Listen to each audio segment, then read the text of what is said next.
سيئات أعمالنا من يهده الله فلا مضل له ومن يضلله فلا هادي له ونشهد أن لا إله إلا الله ونشهد أن محمدا عبده ورسوله صلى الله عليه وعلى آله وأصحابه وبارك وسلم تسليما كثيرا أعوذ بالله من الشيطان الرجيم بسم الله الرحمن الرحيم ومن أحسن قولا ممن دعا إلى الله وعمل صالحا وقال إنني من المسلمين وقال عليه الصلاة والسلام لا يؤمن أحدكم حتى يكون هواه تبعا لما جئت به أو كما قال عليه الصلاة والسلام.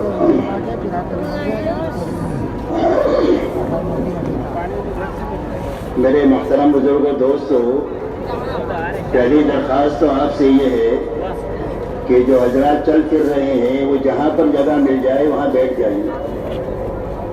جو حضرات چل پھر رہے ہیں جہاں جگہ ملے وہاں بیٹھ جائیں. دوسری بات میرے دوستوں یہ ہے کہ بات شروع کرنے سے پہلے چند باتیں اچھی طرح ذہن نشین کرنا ہے تاکہ اس مجلس میں بیٹھنے کا پورا نفع ہمیں ملے. سب سے پہلی بات تو یہ ہے کہ ہر ساتھی یہ نیت کرے کہ شروع سے لے کر آخر تک پوری بات کو جاگ کر اور دھیان کے ساتھ سنیں گے تاکہ بات کانوں کے راستے سے دل تک پہنچ جائے. جو بات دل تک پہنچ جائے گی وہ زندگی کے رخ کو صحیح کر دے گی. کتابوں میں ایک واقعہ آتا ہے کہ ایک جماعت ایک ڈکیتی ڈالنے کی کوشش کر رہی تھی ایک گھر پر. گھر کے مالک کی طرف سے قرآن پڑھنے کی آواز ان کے سردار کے کان میں پڑی جس میں وہ گھر کے مالک یہ پڑھ رہے تھے أَلَمْ يَعْنِ لِلَّذِينَ آمَنُوا أَن تَخْشَعَ قُلُوبُهُمْ لِذِكْرِ اللَّهِ. کیا ایمان والوں کے لیے وقت آیا نہیں ہے کہ ان کے دل اللہ سے ڈر جائے؟ بس اس بات کا کان کے راستے سے دل تک کیا جانا تھا کہ فوراً ان کی زبان سے نکلا آ گیا. اور پوری جماعت ڈکیتی کے سارے سامان کو توڑ پھوڑ کر بیت اللہ پہنچی اور سچی پکا توبہ کر کے بہت بڑی اللہ والا بن کر دنیا سے گئے. اور ان کے جو بڑے تھے وہ بہت بڑے اللہ والے فضیل ابن ایاز بن کر دنیا سے گئے. علماء جانتے ہیں فضیل ابن ایاز کتنے بڑے آدمی تھے. اس لیے میرے دوستو دین کی بات کا دل تک پہنچنا ضروری ہے. دل تک پہنچے گی تو زندگی کے رخ کو صحیح کرے گی. اس لیے پوری بات کو جاگ کر دھیان اور توجہ سے بات کو سننا کہ جسم بھی یہاں ہے اور دل دماغ بھی یہاں ہے. اسی کے ساتھ میں عمل کی نیت سے بات کو سننا. اس لیے کہ اللہ کی طرف سے داد و دہیش کا جو نظام ہے وہ آدمی کی نیت اور ارادہ ہے. اسی لیے حدیث پاک میں یہ فرمایا گیا وَإِنَّمَا لِكُلِّ امْرِئٍ مَّا نَوَىٰ کہ ہر انسان کو وہ چیز ملے گی جس کی اس نے نیت کیا. اگر عمل کی نیت کریں گے تو اللہ عمل کی توفیق دیں گے اور عمل کو کرا دیں گے. جی چاہے نہ چاہے، ماحول سازگار ہو ناسازگار ہو، حالات مناسب ہو نامناسب ہو، ہر حال میں اللہ عمل کی توفیق دیں گے عمل کی نیت کی برکت سے. اس لیے عمل کی نیت سے پوری بات کو سننا، اسی کے ساتھ میں اچھی طرح بات کو سمجھتے ہوئے سنتے ہوئے عمل کرتے ہوئے اپنے گھر سے لے کر عالم تک اور ساری دنیا تک پہنچانے کی نیت سے بات کو سننا. تو پورے عالم میں بات کو پہنچانے کا کیا راستہ ہے؟ عالم تو بہت بڑا ہے اور دنیا میں 800 کروڑ لوگ ہیں. تو پوری انسانیت اور عالم تک پہنچانے کا کیا راستہ ہے؟ فرمایا اس کے پہنچانے کا راستہ یہ ہے کہ جہاں تک اپنی زندگی میں جا سکتے ہیں وہاں تک جانا اور جتنوں تک جا سکتے ہیں اپنی زندگی میں جانا اور جہاں تک اور جتنوں تک نہیں پہنچ سکے وہاں تک بات کو پہنچانے کے لیے اپنی زندگی میں کام کرنے والے بہترین آدمی تیار کرنا جو بقیہ کام کو وہ پورا کرے. یہی محنت کا صحیح رخ ہے جو حضور پاک صلی اللہ علیہ وسلم نے اپنایا ہے. اللہ تعالیٰ نے آپ کو بڑا کام لے کر دنیا میں بھیجا تھا. آپ کی محنت کا میدان پورا عالم تھا. ساری انسانیت تھی اور قیامت تک کا زمانہ تھا. آپ کے بعد کوئی نبی نہیں آنے والے ہیں. آپ آخری نبی ہے. قرآن آخری کتاب ہے. یہ امت آخری امت ہے اور اسلام شریعت آخری شریعت ہے. اس کے بعد کوئی شریعت نہیں ہے. تو آپ کو اللہ نے اتنا بڑا کام لے کر دنیا میں بھیجا تھا اور اتنے بڑے کام پر قابو پانے کے لیے آپ کو صرف 23 سال کا زمانہ دیا گیا. آپ کی عمر مبارک 63 سال کی ہے. 40 سال پر آپ کو نبوت ملی اور 63 سال کی عمر میں آپ اللہ کو پیارے ہو گئے. تو آپ کو کام کا زمانہ صرف 23 سال کا دیا گیا. اتنے سال میں اتنا بڑا کام آپ کو کرنا ہے. تو اتنے بڑے کام پر قابو پانے کے لیے حضور پاک صلی اللہ علیہ وسلم نے محنت کا یہ رخ لیا کہ اپنے آپ کو انتھک 23 سال میں تھکایا اور تھکا کر کے آپ نے صرف حجاز میں کام کیا. آپ کا لمبے سفر تبوک تک کا ہے اور آپ نے حجاز میں کام کرتے ہوئے اور اپنے آپ کو پوری طرح کام کے لیے تھکاتے ہوئے آپ نے 23 سال میں اپنا بہترین عملہ بنایا. صحابہ کا عملہ، سوالات کا صحابہ جو حجۃ الوداع میں آپ کے ساتھ تھا، یہ عملہ آپ کی زندگی کا آئینہ تھا. جو حضور صلی اللہ علیہ وسلم کی زندگی وہی زندگی صحابہ کی. اسی لیے صحابہ کا تعارف 2 چیزوں میں ہوتا ہے. فرمایا فرسان بالنہار و رہبان باللیل، بسام بالنہار و بکام باللیل. فرمایا صحابہ کون ہے؟ فرمایا دین کے شہ سوار ہے. یہ گھوڑے کے پشت پر بیٹھ کر پوری دنیا میں پھر رہے ہیں انسانوں کو یہ سمجھانے کے لیے کہ اللہ کون ہے اور کیسے ہیں. اور فرمایا راتوں کے عبادت گزار ہیں، دین کو حشاش بشاش اللہ کے دین کا کام کرنے والے ہیں اور راتوں کو اللہ کے سامنے بہت زیادہ رونے والے ہیں. حضور پاک صلی اللہ علیہ وسلم کو اللہ تعالیٰ نے داعی اور معلم بنا کر کے بھیجا تھا. اس لیے آج کے دین کا بڑا حصہ دعوت اور تعلیم پر خرچ ہوتا تھا اور رات کا بڑا حصہ اللہ کے سامنے عبادت میں، آہوازاری میں، قرآن پاک کے پڑھنے میں، مناجات میں خرچ ہوتا تھا. یہاں تک کہ آپ کی رات اتنی لمبی قیام کی ہوتی تھی کہ آپ کے پیروں پر ورم آ جاتا تھا.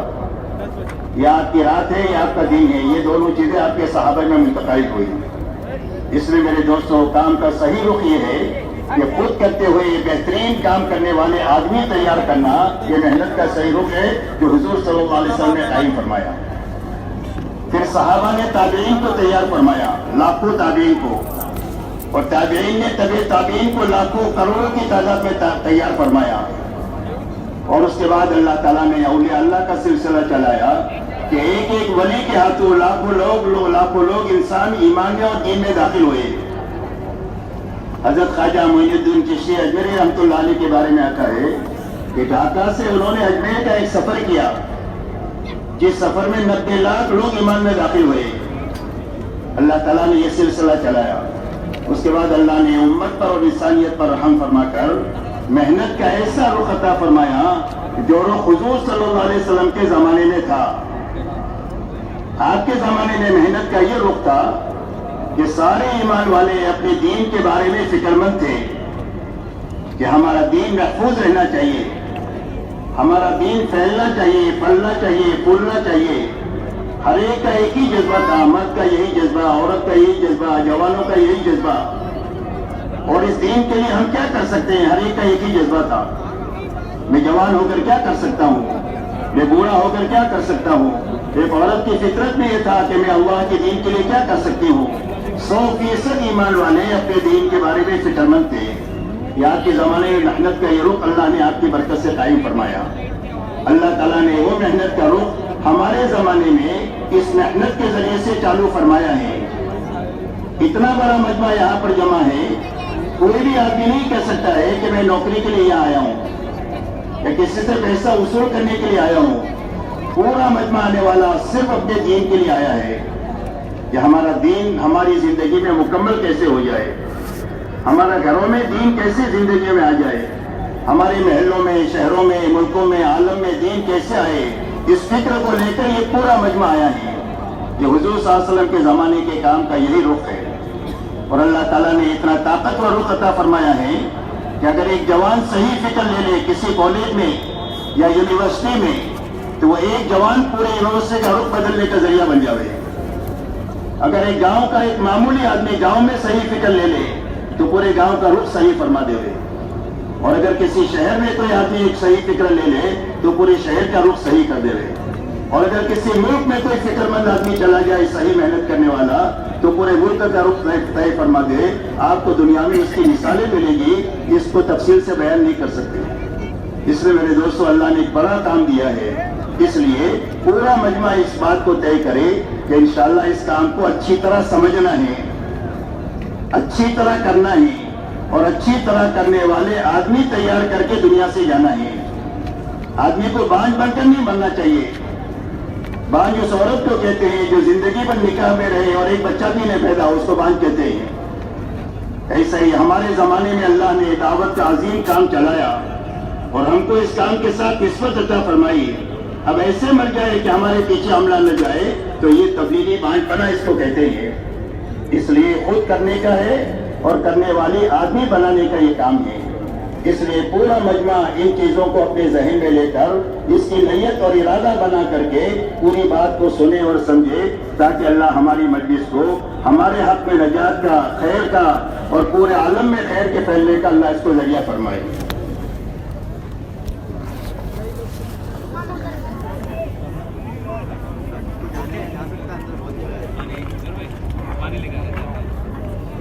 میرے محترم بزرگوں، دوستو، سمجھنے کی اور پوری امت اور انسانیت کو سمجھانے کی بات یہ ہے کہ روئے زمین پر بسنے والے ہر ایک مرد اور ہر ایک عورت کی دنیا اور آخرت بنانے کے لیے اللہ نے دین اسلام دنیا میں اتارا ہے، اور اللہ نے اعلان فرما دیا قرآن پاک میں، ان الدین عند اللہ الاسلام ومن یبتغی غیر الاسلام دینا فلن یقبل منہ وهو فی الآخرۃ من الخاسرین۔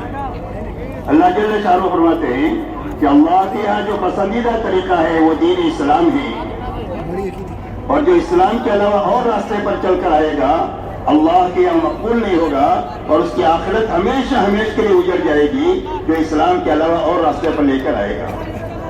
اس لیے میرے دوستو یہ سمجھنے کی بات ہے کہ پوری امت اور ساری انسانیت کی دنیا آخرت کے بنانے کا ایک ہی راستہ ہے، وہ صرف دین اسلام ہے، اور اللہ نے اپنی سنت میں زمین پر یہ جاری فرمائی ہے کہ جو کوئی بھی مرد یا عورت پورے دین پر چلتے ہوئے پورے دین پر مرے گا، اللہ اس کی دنیا پاکیزہ، خوشحالی والی، آسانی والی بنا دیں گے، اور آخرت جنت کی شکل میں بنائیں گے، جہاں پر کبھی اللہ کی ناراضگی نہیں ہوگی اور کہاں نعمتیں ختم نہیں ہوگی، نعمتیں ہمیشہ رہے گی، اللہ کی رضا ہمیشہ رہے گی۔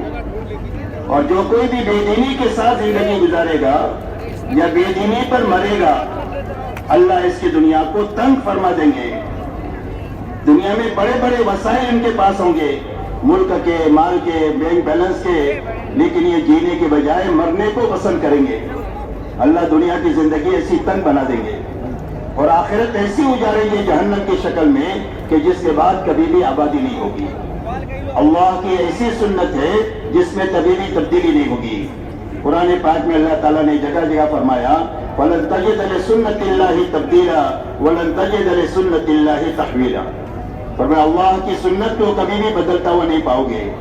قرآن پاک میں حضور پاک صلی اللہ علیہ وسلم نے احادیث مبارکہ میں پوری قوت کے ساتھ یہ بات سمجھائی ہے کہ اللہ کے یہاں کامیابی کا ایک ہی سبب ہے، وہ صرف دین اسلام ہے، وہ زندگی میں پورا ہونا چاہیے، حقیقت کے ساتھ ہونا چاہیے۔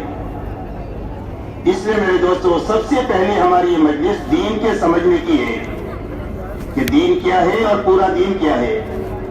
جب دین سمجھ میں آئے گا، اس لیے کہ یہ بات سمجھ میں آنے کا راستہ ماحول ہے، ماحول میں بات مشکل سے مشکل بات سمجھ میں آ جاتی ہے، اور حق بات سمجھنے کے دو موقع ہیں، ایک موت ہے، موت پر سمجھ میں آتی ہے، اور ایک ماحول میں بات سمجھ میں آتی ہے۔ موت پر فرعون جیسا آدمی جو ربوبیت کا دعویٰ کر رہا تھا، موت کے وقت کہنے لگا میں اس رب پر ایمان لایا ہوں جس پر بنی اسرائیل ایمان لائے، اللہ کی طرف سے کہا گیا اب ایمان لانا معتبر نہیں ہے، اس لیے کہ خبر پر یقین لانا ایمان ہے اور آنکھوں پر دیکھنا جو ہے وہ ایمان معتبر نہیں ہے۔ تو کفر کی حالت میں دنیا سے جا کر کے اس کا انجام برا ہو گیا۔ اس لیے ایک موت ہے جہاں ہر آدمی کو صحیح بات سمجھ میں آ جاتی ہے۔ دوسری بات سمجھ میں آنے کا موقع جو ہے وہ ماحول ہے، کہ ایک ماحول میں جب آدمی آ کر کے کوئی بات سمجھتا ہے تو بات سمجھ میں آ جاتی ہے. ایک آدمی ٹھنڈے ملک کا رہنے والا ہے, اس نے کبھی گرمی دیکھی ہی نہیں, اس کو کتنا بھی گرمی سمجھائے سمجھ نہیں سکتا, لیکن اس کو ہوائی جہاز میں بٹھا کر مئی جون کی گرمی میں دلی ایئرپورٹ اتار دیا جائے تو بغیر اس کو بیان کے اس کو سمجھ میں آ جائے گا کہ گرمی کس کو کہتے ہیں. تو ایک ماحول میں بات سمجھ میں آتی ہے. دعوت اور تبلیغ کے راستے سے اس بات کی کوشش ہے کہ ہر گھر سے لے کر عالم کا ماحول ایسا بنے کہ جس میں ایمان والے غفلت کے, معصیت کے, گناہوں کے ماحول سے آ کر کے ایک پاکیزہ ماحول میں آ کر کے حقائق کو سمجھے, اس لیے کہ حق اللہ نے غیب میں رکھا ہے. حدیث پاک میں فرمایا اللہم انت الحق, اے اللہ آپ کی ذات پر حق ہے تو اللہ کو دیکھ نہیں سکتے, اللہ کے وعدے حق ہے یہ دکھائی نہیں دے سکتے, جنت حق ہے, جہنم حق ہے, قیامت کا دن حق ہے, پرصراط حق ہے, میزان حق ہے جہاں ہر انسان کے عمل کا تلنا ہے, لیکن اس کو دکھا نہیں سکتے, اس کو سمجھ سکتے ہیں, سمجھا سکتے ہیں, اور اس سے سمجھنے سمجھانے کی یہ مجلسیں ہیں. اس لیے میرے دوست اس ماحول میں اس لیے آنا ہے تاکہ ہمیں یہ سمجھ میں آئے کہ دین کیا ہے, اس کا نفع کیا ہے, اور بے دینی کیا ہے, اس کا نقصان کیا ہے, یہ سمجھنے کے لیے اللہ نے ہمیں اس ماحول میں پہنچایا ہے. اب میرے محترم دوستو, دین کو سمجھنے کے لیے ہم کو حضور پاک صلی اللہ علیہ وسلم اور آپ کے صحابہ کو دیکھنا پڑے گا کہ دین کیا ہے, وہاں سے سمجھ میں آئے گا. اگر اپنے ماحول میں دین سمجھنے کی کوشش کریں گے تو غلطی پہ پڑ جائیں گے, اس لیے کہ ماحول میں دین یہ اتنی عام ہو چکی ہے کہ ہر آدمی یہ سوچے گا کہ میں تو اس سے اچھا ہوں, میں تو اس سے اچھا ہوں. اس طریقے سے کبھی بھی اپنے دین کی پوری سمجھ حاصل نہیں ہو سکتی. دین کی سمجھ حاصل کرنے کا راستہ حضور پاک صلی اللہ علیہ وسلم اور صحابہ کی جماعت ہے. اسی لیے حضور پاک صلی اللہ علیہ وسلم ارشاد فرماتے ہیں کہ بنی اسرائیل 72 فرقوں میں تقسیم ہوئے ہیں اور میری امت 73 فرقوں میں تقسیم ہوگی, اور فرمایا سارے جہنم میں جائیں گے سوائے ایک کے. فرمایا کون جنت میں جائے گا؟ فرمایا ما انا علیہ واصحابی, فرمایا جس پر میں اور میرے صحابہ ہے وہ حق ہے. قیامت تک جو ان کے پیچھے پیچھے چلے گا اللہ تعالیٰ اس کو ہمیشہ ہمیشہ کی جنت میں داخل فرما دیں گے. اس لیے میرے دوستو, دین کے سمجھنے کی یہ مجلس ہے کہ دین ہماری زندگی میں پورا آئے اور حقیقت کے ساتھ آئے اور ہمارے گھر سے لے کر عالم میں یہ زندہ ہو جائے, اس کے لیے ہماری یہ مجلس ہے. اب دین کیا ہے؟ فرمایا دین کے بارے میں اللہ تعالیٰ قرآن پاک میں فرماتے ہیں یا ایھا الذین آمنوا ادخلوا فی السلم کافۃ ولا تتبعوا خطوات الشیطان انہ لکم عدو مبین. اللہ جل شانہ ایمان والوں سے مخاطب ہے کہ اے ایمان والے مردوں اور عورتوں, اسلام میں پورے پورے داخل ہو جاؤ اور شیطان کے نقش قدم پر مت چلو, اس لیے کہ شیطان تمہارا کھلا ہوا دشمن ہے. اس آیت کریمہ کے شان نزول کے بارے میں مفسرین نے یہ لکھا ہے کہ آیت اتری حضرت عبداللہ ابن سلام رضی اللہ تعالیٰ عنہ کے بارے میں, جو اسلام سے پہلے ایک آسمانی سچے مذہب کے ماننے والے تھے, اور اللہ نے سارے مذاہب کو حضور پاک صلی اللہ علیہ وسلم پر اسلام اتار کر کے منسوخ فرما دیا اور قیامت تک یہ اعلان کر دیا کہ آپ آخری نبی ہیں اور اسلام آخری دین ہے اور یہ امت آخری امت ہے. اب قیامت تک کوئی نبی نہیں آئے گا اور قیامت تک آسمان سے کوئی کتاب نہیں آئے گی. لہذا ان کے مذہب میں, جس مذہب کو ماننے والے تھے اسلام سے پہلے, اس میں اونٹ کا گوشت کھانا منع تھا. اسلام میں حلال ہے, فرض واجب نہیں ہے کہ آپ کو کھانا ہی پڑے گا. تو ان کے دل میں یہ بات آئی کہ اگر میں اونٹ کا گوشت نہ کھاؤں جو میرے مذہب میں پہلے حلال نہیں تھا, حرام تھا, اگر نہ کھاؤں تو میرا اسلام پر بھی عمل ہو جائے گا اور پہلا سچا مذہب تھا اس پر بھی عمل ہو جائے گا. اتنے اچھے جذبے سے ایک مباح چیز کو چھوڑا, کوئی فرض نہیں چھوڑا, کوئی واجب نہیں چھوڑا, کوئی گناہ کا کام نہیں کیا, ایک مباح چیز کو چھوڑا کہ آپ کھائے تو ٹھیک ہے, نہ کھائے تو کوئی بات نہیں. اس پر اللہ تعالیٰ قرآن پاک میں آیت اتار رہے ہیں کہ اے ایمان والو, اسلام میں پورے پورے داخل ہو جاؤ. اسلام کے آنے کے بعد دنیا کی کسی بھی تہذیب اور تمدن کی طرف, دنیا کے کسی طور طریق کی طرف, دنیا کے کسی مذہب کی طرف للچائی ہوئی نگاہوں سے دیکھنا اللہ اس کو برداشت نہیں کریں گے, اس لیے کہ ہم نے دین پورا پورا تمہارے لیے اتار دیا ہے. الیوم اکملت لکم دینکم واتممت علیکم نعمتی ورضیت لکم الاسلام دینا, کہ ہم نے دین اسلام پورا پورا تمہارے لیے اتار دیا ہے اور اپنی نعمت اسلام کے ذریعے سے تمہارے پر پوری کر دیا ہے اور دین اسلام پسند کر کے تمہیں دیا ہے. اب ادھر ادھر تاک جان کی اجازت نہیں ہے. اس لیے میرے دوستو یہ محنت دعوت اور تبلیغ کی اس بات کی ہے کہ ہر ایمان والے کی زندگی میں پورا دین آئے اور حقیقت کے ساتھ آئے. اس لیے کہ اللہ جل شانہ نے جتنے وعدے قرآن پاک میں فرمائے ہیں وہ وعدے پورے دین پر پورے ہوں گے اور حقیقت پر پورے ہوں گے. اگر دین ادھورا ہے تو دنیا میں نقد مصیبت آئے گی جیسے اس وقت میں آ رہی ہے. اور اگر دین کی شکل ہے اس میں حقیقت نہیں ہے تو شکل کے ساتھ اللہ کا وعدہ پورا نہیں ہوگا. اس لیے میرے دوستو پورے دین کو سمجھنا ہے. آپ جس دین کو لے کر آئے ہیں اس دین کی سب سے پہلی بنیاد لا الہ الا اللہ محمد رسول اللہ ہے. کہ ہر کلمہ پڑھنے والے کا سب سے پہلے یقین یہ بنے کہ میری زندگی کے بننے اور بگڑنے کا تعلق ملک و مال سے نہیں ہے، ڈگری اور عہدوں سے نہیں ہے، چیزوں اور سامانوں سے نہیں ہے، بلکہ صرف ایک اللہ کی ذات کے ساتھ ہے. آج تک جتنوں کی زندگی بنی ہے اللہ ہی کے بنانے سے بنی ہے اور آج تک جتنوں کی اجڑی ہے صرف اللہ کے اجاڑنے سے اجڑی ہے. بنانے والے بھی اللہ ہے، اجاڑنے والے بھی صرف اللہ ہے.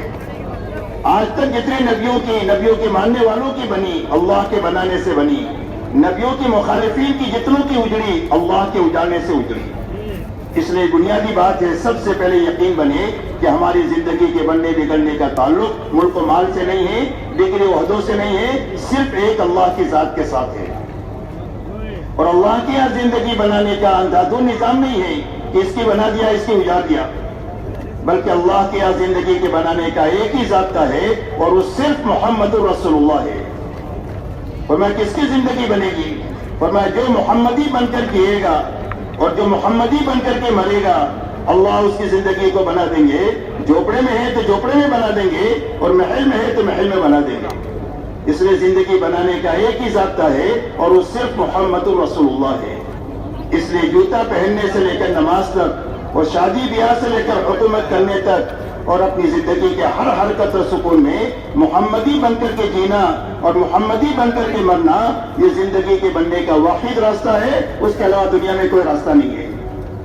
اس لیے سب سے پہلے اپنا کلمہ ٹھیک کرنے کی کوشش کرنا ہے کہ ہمارا یقین بنے کہ زندگی بنانے والا اللہ ہے اور زندگی بنانے کا ایک ہی ضابطہ ہے اور وہ صرف محمد رسول اللہ ہے. یہ پہلی بنیاد ہے ہمارے دین کی.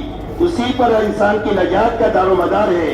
کلمے کے ساتھ جیے گا، کلمے کے ساتھ مرے گا تو نجات ہوگی. اگر کلمے کے ساتھ جیا، کلمے پر نہیں مرا، اللہ ہماری سب کی حفاظت فرمائے تو اس کی نجات نہیں ہو سکتی ہے. اس لیے سب سے پہلی بنیاد ہے کلمہ ٹھیک کرنا تاکہ کلمے کے راستے سے ہمارا یقین ٹھیک ہو جائے. دوسری بنیاد میرے محترم دوستو یہ ہے کہ ہر ایمان والا اپنی عبادت کی لائن کو اچھے سے اچھی بنائے. اس لیے کہ ایمان اور عبادت یہ اللہ کا حق ہے. اللہ کی ذات اور صفات میں کسی کو آپ شریک نہیں کر سکتے. ایسے عبادت میں بھی اللہ کے ساتھ کسی کو شریک نہیں کر سکتے. آپ اللہ کے علاوہ کی قسم نہیں کھا سکتے، اللہ کے علاوہ کے لیے قربانی نہیں کر سکتے، آپ اللہ کے علاوہ کی نظر نہیں مان سکتے. اس لیے کہ عبادت صرف ایک اللہ کے لیے ہے. اس لیے عبادت کا تعلق ہمارا اللہ سے اچھے سے اچھا ہو جائے، مضبوط ہو جائے. اس لیے کہ ہمارا رشتہ اللہ سے جو بنے گا وہ عبادت کے راستے سے بنے گا. اللہ ہمارے رب ہے اور ہم اللہ کے بندے ہیں. تو ہماری ذمہ کیا ہے؟ فرمایا ہماری ذمہ اللہ کی بندگی ہے، اللہ کی اطاعت ہے، اللہ کی فرما برداری کے ساتھ جینا ہے. اب پوری زندگی فرما برداری کے جینا آ جائے اس کے لیے اللہ تعالیٰ نے عبادت کے لائن کے احکامات دیے ہیں. عبادت کے لائن میں جانی عبادت بھی ہے اور مالی عبادت بھی ہے. نماز اور روزے کا تعلق جان سے ہے، زکوٰۃ کا تعلق مال سے ہے اور حج کا تعلق جان مال دونوں سے ہے.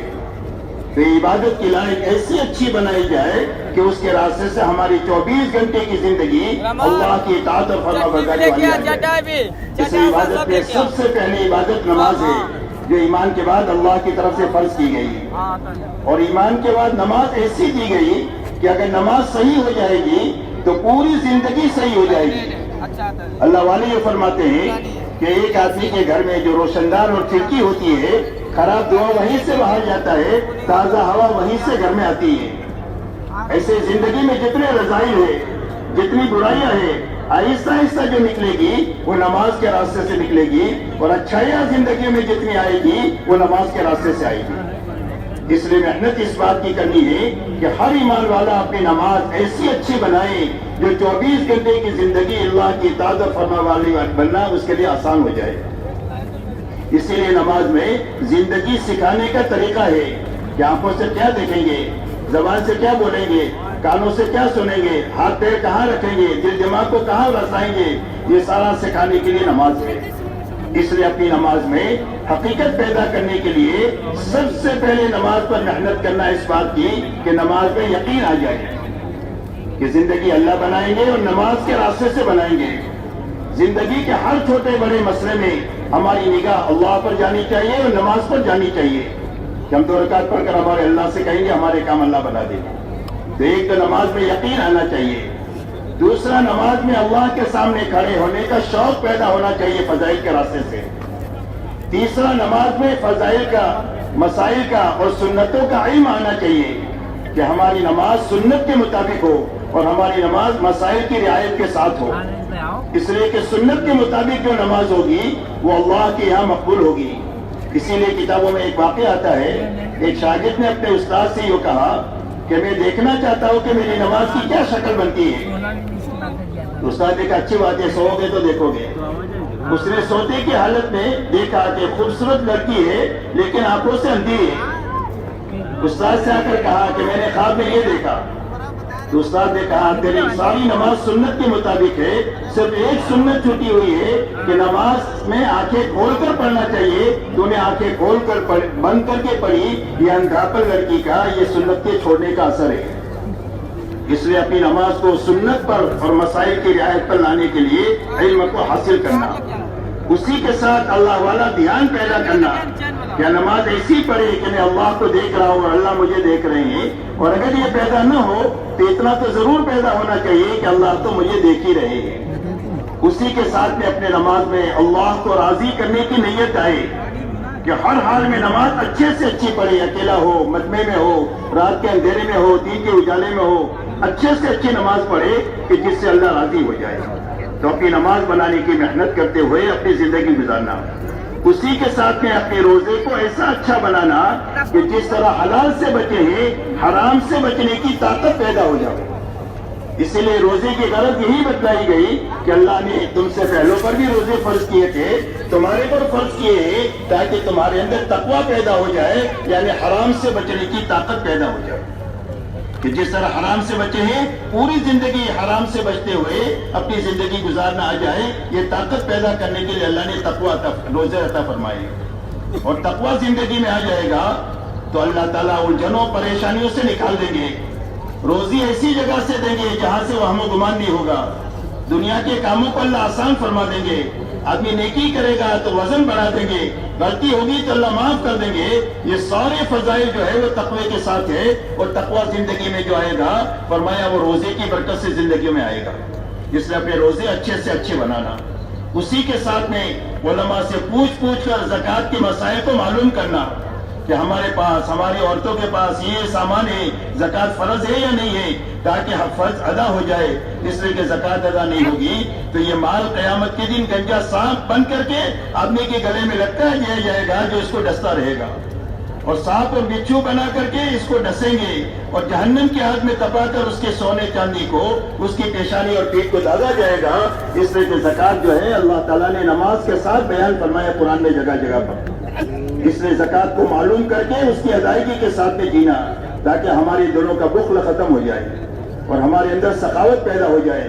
سخاوت جنت کا درخت ہے اور بخل جو ہے وہ جہنم کا درخت ہے۔ اسی کے ساتھ میں علماء سے معلوم کر کے حج کے فرض ہونے کے بعد اس میں تاخیر نہیں کرنا، بلکہ فوراً حج کے لیے تیاری کر کے اللہ کے دربار میں پہنچنا اور ایسا اچھا حج کرنا جو پوری زندگی کو نافرمانی سے نکال کر اطاعت پر لے آئے۔ اطاعت سکھانے کے لیے اللہ نے حج دیا ہے۔ اس لیے ایمان بناتے ہوئے اپنی عبادت اچھے سے اچھی بنانا تاکہ عبادت کے راستے سے ہماری 24 گھنٹے کی زندگی اچھی بنے۔ اسی کے ساتھ میں تیسری بنیاد ہمارے دین کی معاشرت ہے۔ معاشرت کہتے ہیں آپس کے رہن سہن کو۔ اللہ تعالیٰ نے دنیا کو تعلقات کی جگہ بنایا ہے، ہر انسان کا کسی نہ کسی کے ساتھ تعلق ہے۔ باپ بیٹے کا تعلق ہے، بھائی بہن کا تعلق ہے، میاں بیوی کا تعلق ہے، پڑوسی کا تعلق ہے، سیٹ نوکر کا تعلق ہے، حاکم اور رعیت کا تعلق ہے. یہ سارے تعلقات کی یہ دنیا ہے، اور ہر تعلق کے ساتھ اللہ نے احکامات دیے ہیں جس میں حقوق بتلائے ہر ایک کے. ماں باپ کے ذمہ بچوں کے حق ہے، اور بچوں کے ذمہ ماں باپ کے حق ہے. اسی لیے حدیث سے بات میں آتا ہے کہ بچہ جب پیدا ہوتا ہے تو اس کے کان میں اذان کہنا اور اقامت کہنا یہ بچے کا حق ہے. بولنے لگے تو اس کو اللہ کا نام سکھانا بچے کا حق ہے. پڑھنے کے لائق بن جائے تو اس کو قرآن اور دین سکھانا یہ بچے کا حق ہے ماں باپ کے ذمہ. اور جب بچہ دین کی کتاب پڑھنے کے لیے یا قرآن پڑھنے کے لیے بسم اللہ شروع کرتا ہے تو حدیث سے بات میں آتا ہے کہ اس کے ماں باپ کی اللہ مغفرت فرما دیتے ہیں. تو یہ بچوں کا حق ہے ماں باپ کے ذمہ. ایسا بچوں کے ذمہ ماں باپ کے حقوق ہے. میاں کے ذمہ بیوی کے حق ہے، بیوی کے ذمہ میاں کے حقوق ہے، پڑوسی کے حقوق ہے، سیٹ اور نوکر کے آپس میں حقوق ہے، حاکم اور رعیت کے حقوق ہے. اور اللہ تعالیٰ نے حقوق کا ایسا نظام چلایا ہے کہ ہر آدمی کی چاہت جس کی ہو اللہ نے اس کا حکم دوسرے کو دیا. ایک عورت کی چاہت یہ ہے کہ شوہر میرا بن کر رہے تو اس کو شوہر کو حکم دیا گیا کہ تم میں بہترین وہ ہے جو اپنے عورتوں کے لیے بھلا ہو. شوہر کی خواہش ہے کہ بیوی میری بن کر کے رہے تو حدیث میں فرمایا کہ جو عورت اپنے شوہر سے ناراض ہو کر رات گزارتی ہے اللہ کی اور فرشتوں کی اس کے پر لعنت ہوتی ہے. اللہ تعالیٰ نے ایسا نظام بنایا ہے کہ حقوق ادا ہو جائیں تو گھر سے لے کر عالم جنت کا نمونہ بن جائے گا، اور حقوق کے ضائع ہونے کی وجہ سے گھر لے کر عالم جہنم کا اکھاڑا بنا ہوا ہے. اور کسی کی جان مال اب محفوظ نہیں ہے. محفوظ ہونے کا ایک ہی راستہ ہے کہ دنیا میں حقوق اللہ تعالیٰ نے جو طے فرمائے ہیں اس حقوق کی ادائیگی کے ساتھ طے کی زندگی گزاری جائے. اسی لیے اللہ تعالیٰ کی طرف سے انصاف کا حکم ہے. انصاف کہتے ہیں اپنے لیے جو پسند کرے، اپنے بھائی کے لیے، اپنے پڑوسی کے لیے، اپنے رشتے داروں کے لیے، اپنے سارے ایمان والے بھائیوں کے لیے وہی چیز پسند کرے، اس کو انصاف کہتے ہیں. یہ ہر آدمی کے پر فرض ہے کہ ہر ایک کے حق کی ادائیگی کے ساتھ نہیں کیے. اسی کے ساتھ احسان کا حکم ہے کہ حق بھی دینا ہے، حق سے زیادہ دینا ہے. یہ احسان ہے. احسان سے آگے اثار ہے کہ ضرورت پڑے تو اپنی ضرورت کو دبانا ہے، اپنے بھائی کی ضرورت میں ہاتھ بٹانا ہے. یہ اثار ہے. یہ تیسری بنیاد ہے. اسی کے ساتھ حیا ہے، سادگی ہے. زندگیوں میں حیا ہونی چاہیے، اس لیے کہ حیا ہوگی تو بہت سارے گناہوں سے آدمی بچا رہے گا. حدیث بات میں آتا ہے اذا فاتك الحیاء فافعل ما شئت. حیا چلی جائے تو فرمایا جو چاہے کر، اب اس کو کوئی چیز روکنے والی نہیں ہے. اس لیے ہماری زندگیوں میں حیا ہو اور ہماری زندگیوں میں سادگی ہو. سادگی اور حیا حضور صلی اللہ علیہ وسلم کی معاشرت کی بنیاد ہے، اور بے حیائی اور فضول خرچی یہ غلط لوگوں کی معاشرت کی بنیاد ہے. دنیا میں جتنا فساد ہے اس کی بنیاد بے حیائی ہے اور فضول خرچی ہے. اس لیے میرے محترم دوستو، حضور پاک صلی اللہ علیہ وسلم معاشرت کے لائن کے احکامات لے کر آئے کہ جس کی وجہ سے ایمان والے ایک جسم کے مانند ہو جاتے ہیں. آپ فرماتے ہیں ایمان والوں کی مثال ایک دوسرے کے کام آنے میں، ایک دوسرے کی بھلائی چاہنے میں اور ایک دوسرے کی ضرورت پوری کرنے میں ایسی ہے جیسا کہ ایک جسم ہوتا ہے. جسم کے اعضاء ایک دوسرے سے شکل کے اعتبار سے بھی الگ ہے، کام کے اعتبار سے بھی الگ ہے، لیکن آپس میں اتنا جوڑ ہے کہ اگر ٹھوکر لگ جائے تو پورا جسم اس کی تکلیف کو محسوس کرتا ہے، اور اگر آدمی اچھا کھانا کھا لے تو پورا جسم اس کی لذت کو محسوس کرتا ہے. فرمائے سے ایمان والے کبھی بھی اپنے بھائی کی برائی کو سوچ نہیں سکتے ہیں، اور کسی بھی کے لیے برائی کو ارادہ بھی نہیں کر سکتے ہیں، نہ اس کو تکلیف پہنچا سکتے ہیں، اس لیے کہ ایک جسم کے مانند ہے. کبھی ایک عضو دوسرے عضو کی برائی نہیں سوچ سکتا ہے، ایسا ہی کوئی بھائی اپنے بھائی کی برائی کو سوچ نہیں سکتا.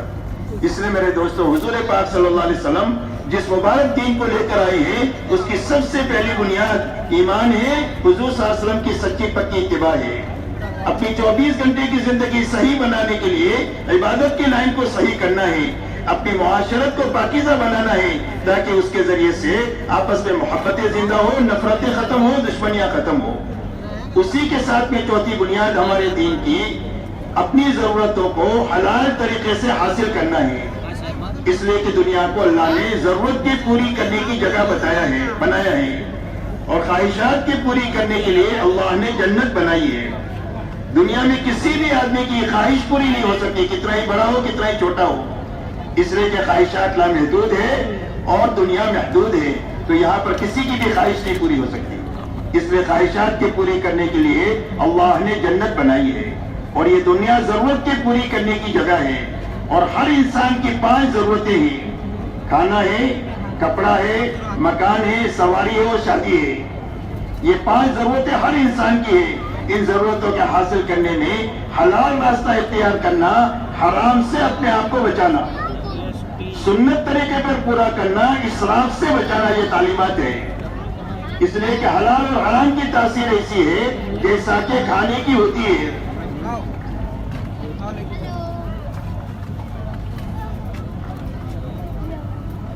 اگر آدمی اچھا کھانا کھائے گا تو طاقت بنے گی، خوشی محسوس ہوگی۔ سڑا ہوا کھانا کھائے گا تو فوڈ پوائزن ہو جائے گا، جلاب ہو گیا، پے ہو گئی، پھوڑی پھنسی نکل گئی، کیا ہوا کہ سڑا ہوا کھانا پیٹ میں چلا گیا۔ جیسا اثر کھانے کا ہے ایسا ہی حلال اور حرام کا اثر ہے۔ اگر اچھا آدمی کھانا کھائے گا، اچھا حلال کپڑا پہنے گا، حلال سواری لے گا، حلال مکان خریدے گا، حلال شادیوں میں حلال طریقے سے شادیاں کرے گا، تو اللہ تعالیٰ اس کے ذریعے سے اس کو برکت عطا فرمائیں گے اور اس کو خوشی عطا فرمائیں گے، اور اللہ تعالیٰ اس کی حفاظت کا انتظام فرمائیں گے۔ اور اگر حرام سے کھائے گا تو جیسا حرام سے غلط کھانے سے فوڈ پوائزن ہو جاتا ہے، ایسا حرام جو ہے وہ اپنا اثر دکھائے گا کہ آدمی کو نیکی کی طرف طبیعت چلے گی۔ ایک اللہ والے فرماتے ہیں کہ میری دعوت کیا ایک نیک آدمی نے اور چند لقمے مجھے کھلائے، اور وہ کھانے کے بعد کئی دنوں مجھے تہجد پڑھنے کا مزہ آیا، اور ایک برے آدمی نے میری دعوت کیا، چند لقمے کھا لائے، وہ کھانا کھانے کے بعد کئی دنوں میرے اندر برائی کا جذبہ پیدا ہوا۔ حلال و حرام کی اتنی زبردست تاثیر ہے، اسی لیے حضور پاک صلی اللہ علیہ وسلم کی اس تعلیمات کو لے کر آئے ہیں۔ اس میں اس بات کو بہت اہمیت دی گئی۔ ایک اللہ والوں سے کسی نے پوچھا کہ آپ نے کتاب التقویٰ نہیں لکھی؟ تو فرمایا میں نے کتاب البیوع لکھی ہے، وہ کتاب التقویٰ ہے۔ اگر اپنے کمانے کی لائن کو ٹھیک کر دو گے تو تقویٰ زندگی میں پیدا ہو جائے گا۔ اس لیے اپنی زندگیوں کو حرام سے پاک کرنا، علماء سے پوچھ کر اپنے کمائی کے نقشوں میں چلنا کہ میرے اس نقشے میں یہ چیزیں حلال ہے یا حرام ہے، حرام ہے تو اس کو چھوڑنا، حلال ہے تو اس کو اپنانا۔ حلال میں اللہ نے برکت رکھی ہے، حرام میں کبھی بھی برکت نہیں ہو سکتی ہے۔ ہو سکتا ہے کچھ دنوں چمک دمک نظر آئے، لیکن اس کا عین جو ہے وہ تو ختم ہے، بربادی ہے، کبھی وہ آباد نہیں ہو سکتا۔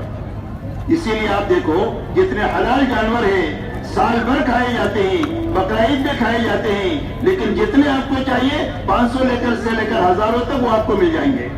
اور حرام جانور ہے وہ کھائے نہیں جاتے ہیں، لیکن کبھی آپ نے 500 کتوں کا ریوڑ ایک ساتھ نہیں دیکھا ہوگا۔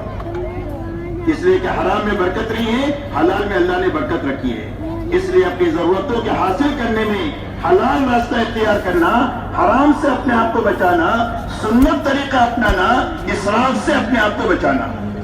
حضور پاک صلی اللہ علیہ وسلم ایک ایسی زبردست تعلیمات لے کر آئے ہیں کہ جس کی وجہ سے حضرت صدیق اکبر رضی اللہ تعالیٰ عنہ نے ایک مرتبہ ایک لقمہ مشتبک کھا لیا اور پانی منگا کر کٹورے میں پیتے رہے اور نکالتے رہے، اور یہ فرمایا کہ اگر یہ لقمہ میری جان کے ساتھ نکلے گا تو بھی میں نکالوں گا۔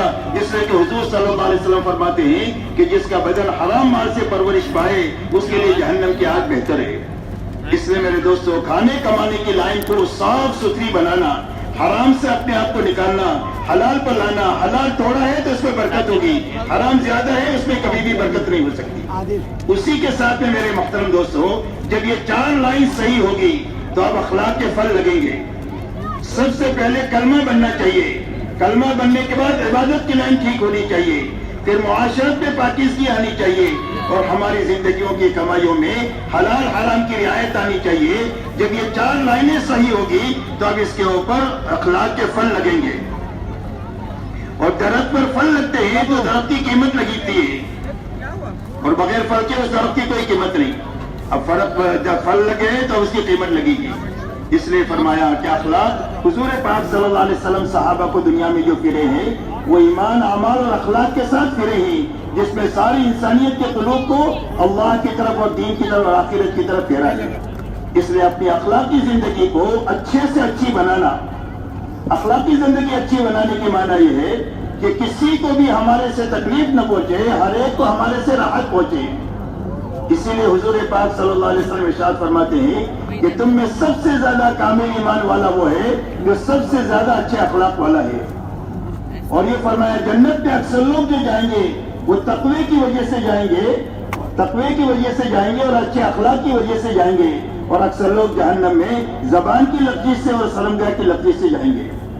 فرمایا قیامت کے میدان میں آدمی کے عمل نامے میں سب سے زیادہ وزنی چیز اس کے اچھے اخلاق ہوں گے، جس سے اس کے وزن کا پلڑا جو ہے وہ جھک جائے گا۔ اس لیے اپنی اخلاقی زندگی کو اچھے سے اچھی بنانا۔ حضور پاک علیہ الصلوۃ والسلام اخلاق کا خلاصہ چند باتوں میں فرما کر تشریف لے گئے۔ آپ یہ فرماتے ہیں کہ اخلاق کا خلاصہ یہ ہے کہ جو تمہارے ساتھ برائی کرے اس کے ساتھ بھلائی کرو، جو تمہارے پاس ظلم و زیادتی کرے اس کو درگزر کرو، معاف کرو، اس لیے کہ معاف کرنا آسان ہے، بدلہ لینا مشکل ہے۔ ایک آدمی نے آپ کو تماچا مارا تو آپ اتنا ناک کے تمانا نہیں مار سکتے، آپ زیادہ ماریں گے تو آپ ظالم ہو جائیں گے، اور اللہ تعالیٰ ظالم کے ساتھ نہیں ہوتے، اللہ مظلوم کے ساتھ ہوتے ہیں۔ اس لیے بدلہ لینا مشکل ہے، معاف کرنا آسان ہے۔ اس لیے فرمایا جو ظلم و زیادتی کرے اس کو درگزر کرو، معاف کرو۔ فرمایا جو رشتہ داری کو توڑے اس کو جوڑو۔ یہ بہت اہم مسئلہ ہے رشتہ داری کا میرے دوستوں۔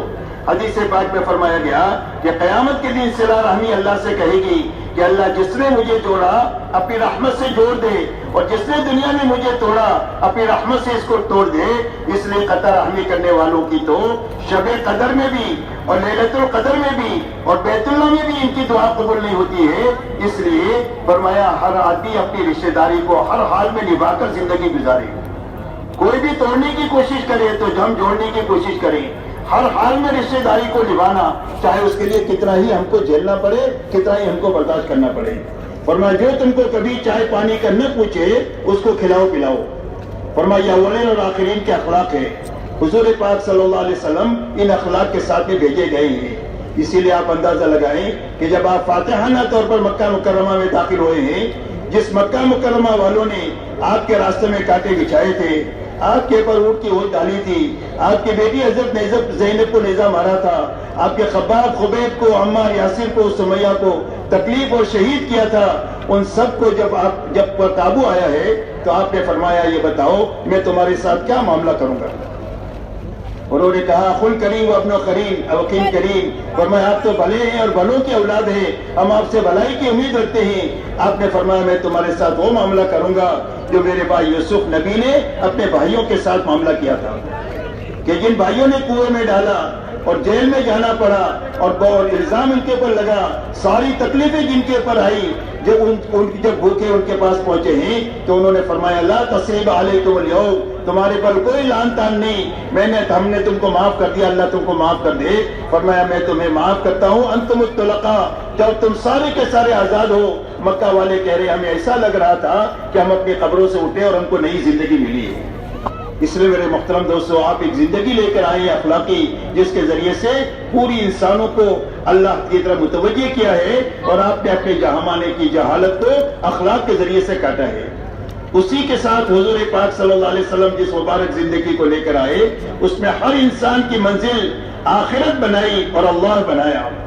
کہ ہم دنیا میں کیوں آئے ہیں؟ فرمایا دنیا میں اس لیے آئے کہ اللہ ہم سے راضی رہے، اللہ کی رضا کے ساتھ اللہ سے جا کر کے ملے۔ ہم دنیا میں کیوں آئے ہیں؟ اس لیے آئے ہیں کہ ہماری آخرت بنے، اور آخرت ہمیشہ ہمیشہ کے لیے بنے، اس کے لیے ہم دنیا میں آئے ہیں۔ ہم دنیا میں کوئی بھی کام کریں گے تو اس میں صرف اللہ کو اور آخرت کو سامنے رکھ کر کے چلیں گے۔ ہم دنیا میں ملک و مال کے لیے نہیں آئے، ڈگری عہدوں کے لیے نہیں آئے، یہ ہماری ضرورتیں ہیں، ان ضرورتوں کو حاصل کرنے کے لیے حلال طریقے سے حاصل کریں گے۔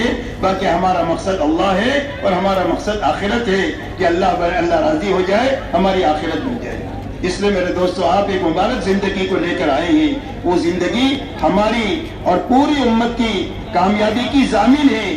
اگر یہ زندگی زندہ ہو جائے گی تو اللہ تعالیٰ اس کے ذریعے سے امت کے سارے مسائل کو حل فرما دیں گے۔ اب میرے محترم دوستو، ہماری اس مجلس اس بات کی ہے کہ ہم دین پر چلنے کا نفع سمجھے، دین پر نہ چلنے کا نقصان سمجھے، اس کے لیے ہماری مجلس ہے۔ رہا دین زندگیوں میں دین پر چلنے کی طاقت جو پیدا ہوگی وہ اس وقت میں ہوگی جب ہمارے دل میں دین پر چلنے کی طاقت پیدا ہوگی تو دین زندگی میں آئے گا، اور دین زندگی میں آتا ہے محنت سے، اس لیے کہ اللہ نے دنیا کو محنت کی جگہ بنایا ہے۔ آج کل دنیا میں جتنی ترقیات آپ کو نظر آ رہی ہے، اور جتنی چمک دمک اور رونق دنیا کی نظر آ رہی ہے، آج سے 100 سال پہلے اگر کسی کو یہ بات بتائی جاتی کہ 100 سال کے بعد دنیا کا یہ نقشہ ہوگا تو کیوں بھائی کوئی مان سکتا تھا اس کو؟ کوئی بھی نہیں مانتا. لیکن آج دیکھ رہے کہ دنیا اتنی چمک دمک اور رونق دمک کے ساتھ دنیا میں چل رہی ہے، تو اس کے پیچھے اگر آپ دیکھو گے تو صرف انسانوں کی جان مال صلاحیت لگی ہے، جس کے نتیجے میں دنیا نے اتنی ترقی کی ہے. اس لیے کہ دنیا کو اللہ نے محنت کی جگہ بنایا ہے. جب محنت صحیح ہو جاتی ہے اور محنت پوری ہو جاتی ہے تو اللہ اس کے نتیجے دنیا میں مرتب فرما دیتے ہیں، چاہے دین ہو چاہے دنیا ہو. اس لیے میرے دوستو، دین زندگیوں میں آنے کا راستہ صحیح محنت ہے، پوری محنت ہے. جب صحیح محنت کی جائے گی اور پوری محنت کی جائے گی تو دین ہماری زندگیوں میں بھی آئے گا، ہمارے گھرانے میں بھی آئے گا، ہمارے محلوں میں بھی آئے گا، ہمارے شہر و ملک میں بھی آئے گا اور عالم میں بھی آئے گا. اور عالم میں آنے کے راستے سے اللہ انسانیت کو دین کے سمجھنے کا موقع عطا فرمائیں گے. اسی لیے حضور پاک علیہ الصلوۃ والسلام کی بعثت ایسے زمانے میں ہوئی ہے جس زمانے میں جہالت آخری درجے کی تھی اور گمراہی آخری درجے کی تھی، جس کے نتیجے میں زندگی کے ہر چول اپنی جگہ سے ہلی ہوئی تھی اور ساری انسانیت پریشانی کا شکار تھی. ایسے زمانے میں آپ کی بعثت ہوئی. اب اس زمانے کے بگاڑ کو ختم کرنے کے لیے اور سدھار لانے کے لیے، جہالت ختم کر کے علم کو زندہ کرنے کے لیے اور گمراہی کو ختم کر کے ہدایت کو زندہ کرنے کے لیے حضور پاک صلی اللہ علیہ وسلم کو اللہ تعالیٰ نے 2 محنتیں عطا فرمائی. ایک محنت دین کی، ایک رات کی. اسی لیے دین کی محنت آپ کو فرمائی، یا ایھا المدثر قم فانذر، اے چادر اوڑھنے والے آپ اٹھیں اور لوگوں کو اللہ کی بڑائی سمجھائیں اور انجام کار سے ان کو آگاہ کریں. یہ آپ کو دین کا کام دیا گیا، آپ کو رات کا کام دیا گیا. یا ایھا المزمل قم اللیل الا قلیلا، اے چادر اوڑھنے والے اٹھیں اور رات کو ہمارے سامنے کھڑے رہیں. آپ کو رات کا کام اللہ کے سامنے دعا مانگنا، نماز پڑھنا، قیام کرنا، مناجات کرنا، قرآن پاک کی تلاوت کرنا، یہ رات کو آپ کو کام دیا گیا اور دین کا کام آپ کو دعوت اور تعلیم کا دیا گیا. حضور پاک صلی اللہ علیہ وسلم نے کام شروع فرمایا. اب آپ کی محنت سے جو ایمان میں داخل ہوتے گئے، آپ نے ان ایمان والوں کو اپنے ساتھ اس محنت میں شریک کیا اور ان کی محنت کا رخ صحیح کر دیا، جس کے نتیجے میں ان کی زندگیوں کا رخ صحیح ہو گیا. ہمیں یہ سمجھنا ہے کہ حضور پاک صلی اللہ علیہ وسلم کی جو بعثت ہوئی ہے، آپ کے پاس ملک نہیں ہے، مال نہیں ہے، آپ کے پاس وسائل نہیں ہے، آپ کے پاس میں سامان نہیں ہے، آپ کے پاس میں فوج نہیں ہے، آپ کے ساتھ کچھ نہیں ہے. صرف آپ کو دعوت اور دعا کی طاقت دی گئی اور اس طاقت کے ساتھ آپ نے کام شروع فرمایا. جو آپ کی محنت پر دوام ایمان میں داخل ہوتے گئے، آپ نے سب سے پہلے ان کی محنت کا رخ صحیح کیا تو ان کی زندگیوں کا رخ صحیح ہو گیا. یہ اچھی طرح سمجھنے کی بات ہے، اس لیے کہ قیامت تک کے لیے نبوت تو ختم ہو گئی آپ کے اوپر. اب آپ کے بعد قیامت تک کوئی نبی نہیں آنے والا ہے، لیکن نبوت کی محنت کی طاقت قیامت تک کے لیے ہے. جب نبوت نے جس محنت کو راستہ اپنایا ہے، اگر قیامت تک وہ محنت ہوتی رہے گی تو اللہ تعالیٰ اس محنت سے دنیا میں وہ نتائج مرتب کریں گے جو آپ کی محنت پر اللہ نے مرتب فرمائے. اس لیے حضور پاک صلی اللہ علیہ وسلم نے جو بھی ایمان لاتا گیا، آپ ان ایمان والوں کو آپ اپنے ساتھ محنت میں شریک کرتے گئے اور آپ ان ایمان والوں کو اس محنت سے گزارے جس کے نتیجے میں زندگیوں کا رخ صحیح ہوا. اب وہ محنت کیا کسی جس سے آپ گزارا، اس کو سمجھ رہے ہیں. آپ نے سب سے پہلے ہر ایمان والے کی جان مال کو ایمان کے سیکھنے پر اور ایمان کے پھیلانے پر لگایا، یعنی دعوت اللہ میں لگایا. حضور پاک صلی اللہ علیہ وسلم کی 23 سالہ زندگی میں 13 سالہ مکی زندگی ہے اور 10 سالہ مدنی زندگی ہے. مکی زندگی میں دعوت کا نظام انفرادی تھا، مدنی زندگی میں اجتماعی دعوت کا نظام آپ نے قائم فرمایا اور اس اجتماعی نظام میں آپ نے تقریباً 25 سے زیادہ سفر فرمائے اور اپنے صحابہ سے تقریباً 150 سفر کروائے، قریب کے اور دور کے، چھوٹی بڑی جماعت کو بنا کر اور کم وقت کے لیے زیادہ وقت کے لیے آپ نے 150 سفر صحابہ سے کروائے. کن حالات میں کروائے؟ آپ کے گھر کا حال یہ ہے کہ آپ کے گھر میں 2 مہینے ایسے گزرتے ہیں کہ آپ کے گھر میں چولہا نہیں جلتا. اس حال میں آپ نے سفر فرمایا. اپنے صحابہ کا حال یہ ہے کہ مسجد نبوی میں پوری سب کی سب بھوک کی وجہ سے گر جا رہی ہے، ایسی حالت میں ان کے اسفار کروائے گئے. کپڑوں کی اتنی کمی ہے کہ ایک دوسرے کی اوٹ میں بیٹھتے ہیں تاکہ سطر نہ کھل جائے. سواریوں کی اتنی کمی ہے کہ ایک ایک سواری پر 10 سوار باری باری سوار ہوتے ہیں، یہاں تک کہ جب نیچے چلنے کا موقع آتا ہے تو پیر پھٹ گئے تو چیتڑے باندھ کر کے چل رہے۔ اس بے سر و سامانی میں آپ نے 150 سفر اپنے صحابہ سے کرایا۔ یہ جتنا بھی دعوت کا نظام چلا ہے مکی اور مدنی زندگی میں، اس میں ہر ایمان والے کی جان مال ایمان کے سیکھنے پر، ایمان کے پھیلانے پر لگوائی گئی، جتنا کہ اس کا تقاضا تھا، اس کی ضرورت تھی، جتنی ان کے اندر میں استعداد تھی۔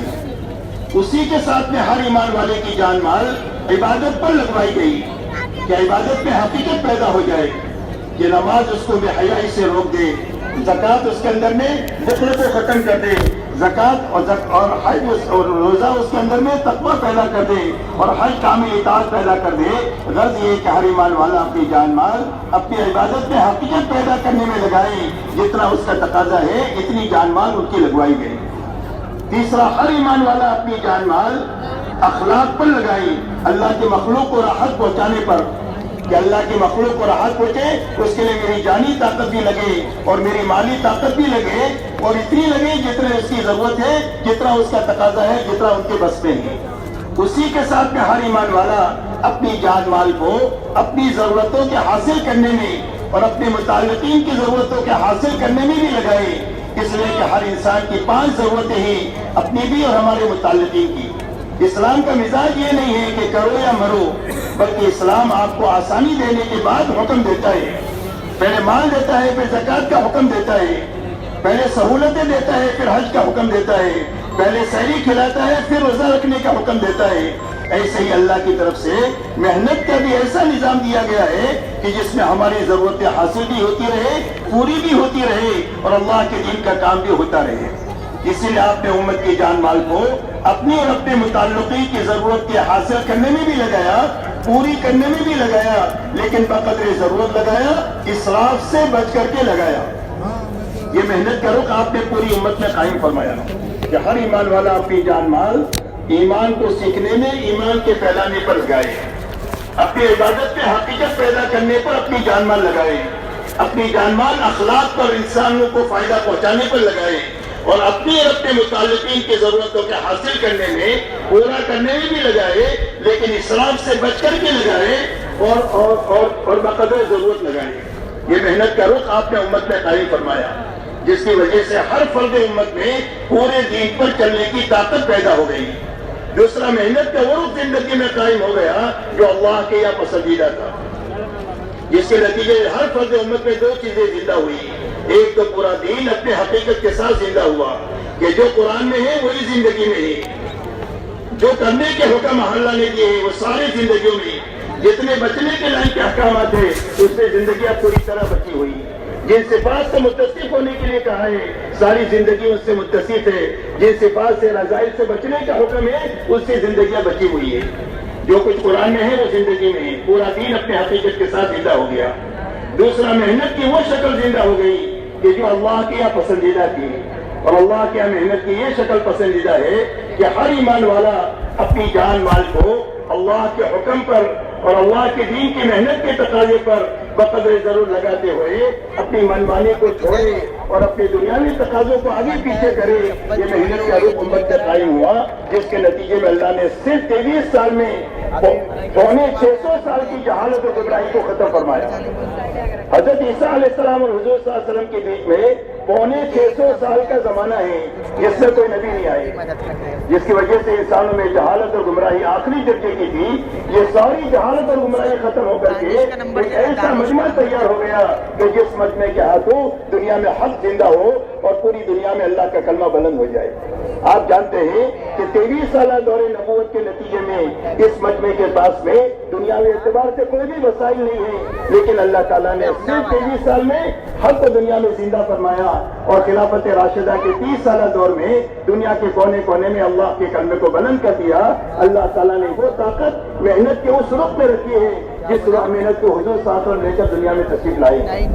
میرے محترم دوستو، اللہ تعالیٰ نے ہمارے زمانے میں امت پر اور پوری انسانیت پر رحم فرما کر کے محنت کا ایک رخ ایسا پسوا رہا کہ اگر وہ رخ کو صحیح کر لیا جائے اور پورا کر لیا جائے تو اللہ تعالیٰ آج بھی ایسا مجمع تیار کر سکتے ہیں جس بندے نے پورا دین حقیقت کے ساتھ دیتا ہو اور پوری امت سے محنت کا وہ لوگ قائم ہو جو اللہ کی یہاں پسندیدہ ہے. اس لیے اس محنت کو ہمیں سمجھنا ہے. پہلی بات تو حضور صلی اللہ علیہ وسلم کی جو 23 سالہ محنت کے نتیجے میں جو مجمع تیار ہوا, اس مجمع نے 2 چیز سے محنت کے روپ قائم کی اللہ کے نبی صلی اللہ علیہ وسلم. ایک تو نقل و حرکت زندہ فرمائی کہ ایمان والے اللہ کے دین کے لیے نقل و حرکت کریں. دوسرا جب نقل و حرکت والے مسجد مدینہ منورہ میں آئے تو ان کی نصرت کریں اور ان کو مقامی کام کے اوپر لگاتے ہوئے ان کے اندر میں اعمال قلب کو زندہ فرمائیں. آپ نے محنت کے ایک قائم فرمائی اور آپ کے 23 سال میں کوئی جماعت بنائی, کسی کو جماعت نہیں ہے. اچھی طرح اس کو سمجھے, یا تو مہاجرین ہے یا انصار ہے.